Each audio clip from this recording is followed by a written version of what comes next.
Dalawang ingredients lang, saging at chocolate, may ganito ka na kasarap na dessert. Ay, pagkasarap-sarap naman talaga. Dahil excited ang lola nyo, hindi pa tumigas, kinain na. Gusto ko na ubusin ito lahat, charot. Kailangan lang natin dito ay saging. Maliliit itong saging ko, malaki lang ito sa screen. Kung malaki naman ang saging nyo, pwede na ang 3 or 4. Gagamit lang ako dito ng food processor. Kung wala naman kayong food processor or blender, pwede naman kayo gumamit ng tinidor. Durugin nyo na lang gamit ang tinidor. Ayan, at napaka-smooth na ng ating saging. Ilipat lang natin ito dito sa ating mixing bowl.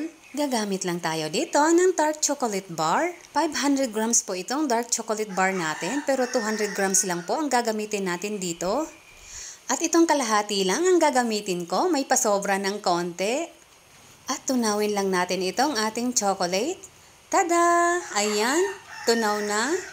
Paborito nyo rin ba ang chocolate? Subukan nyo itong recipe natin. Mas pina-healthy dahil hinaluan natin ng saging. At kung umabot ka sa puntong ito ng ating video, maaari po ba na pusuan nyo at i-share ang ating video? Malaking tulong na po yan para sa akin. Maraming salamat po. Matapos natin ito mamix mabuti, ilipat na natin dito sa ating lalagyan. Nilagyan ko lang yan ng parchment paper. At ilagay lang natin ito sa freezer ng overnight or hanggang sa tumigas itong chocolate natin.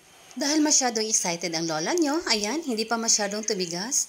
4 hours pa lang yan sa freezer. Excited na kasi talaga akong tikman ito. Pwede ito kainin ng ganito lang. Pwede rin ito kainin ng may toppings. Optional lang po ang toppings. Napakasarap talaga. Maraming salamat. Hanggang sa susunod po.